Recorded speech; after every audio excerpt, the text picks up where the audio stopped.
कंदकोट में rocket launcher जो गोलो फाटण सबबि 3 धनार मारिजी विया। ॻोठ मक़दम इमामुद्दीन गोले में धनारनि खे हथायल गोले जो धमाको थियो। धमाके में 3 धनार मौके ते ई फ़ौत थी विया।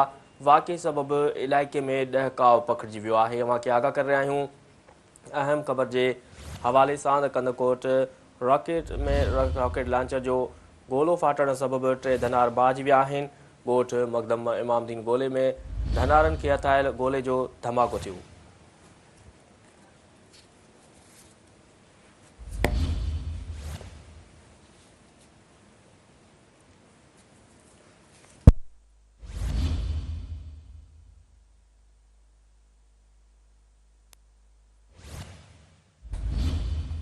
अवांखे आगाह करे रहिया आहियूं अहम ख़बर जे हवाले सां त कंदकोट में रॉकेट लॉन्चर जो गोलो फाटण सबबि 3 धनार मारिजी विया आहिनि।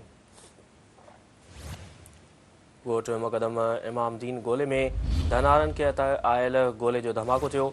धमाके में 3 धनार मौके ते ई फ़ौत थी विया। वाक़े सबबि इलाइक़े में ॾहकाउ पखिड़िजी वियो आहे।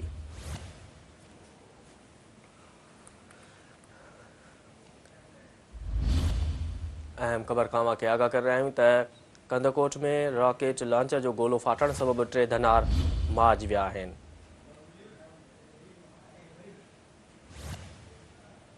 ॻोठ मक़दम इमामुद्दीन गोले में धनारनि खे हथायल गोले जो धमाको थियो। धमाके में 3 धनार मौके ते ई फ़ौत थी विया। वाक़े सबबि इलाइक़े में ॾहकाउ पखिड़िजी वियो आहे।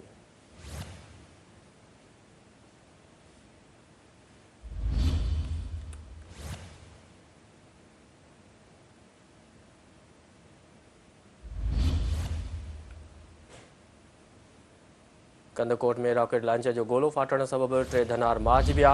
ॻोठ मक़दम इमामुद्दीन गोले में धनारनि खे आयल गोले जो धमाको थियो। धमाके में 3 धनार मौके ते ई फ़ौत थी विया।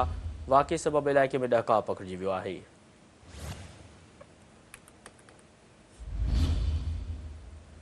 कंदकोट में रॉकेट लॉन्चर जो गोलो फाटण सबबि 3 धनार मारिजी विया। ॻोठ मक़दम इमामुद्दीन गोले में धनारनि खे आयल गोले जो धमाको थियो। धमाके में 3 धनार मौके ते ई फ़ौत थी विया। वाक़े सबबि इलाइक़े में ॾहकाउ पखिड़िजी वियो आहे।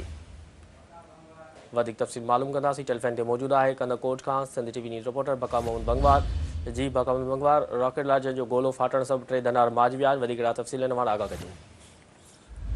जीअं त कंदकोट लॻ ज़ोरगढ़ वारे इलाइक़े में ॻोठ मुक़दम इमामुद्दीन गोलो में धनार हुया जेके मार चारे रहिया हुआ त उते पियल रॉकेट लॉन्चर जो गोलो ॾिसी करे उन हंध ते अची गॾु थिया त गोले जे सुञाणप उन बाबति ॼाण न हुजण करे हिकिड़े धनार जो जंहिं पारां रॉकेट लॉन्चर जो पियल गोलो खयों त हिकदमि धमाको थी पियो, जंहिं सबबि 3 धनार जेके हुया उहे मौके ते फ़ौत थी विया। ॻोठ वेझो हुजण करे संदसि वारस ऐं ॻोठाणा वाक़े वारे हंधि पहुता त 3 नौजवान फ़ौत थी चुका हुआ।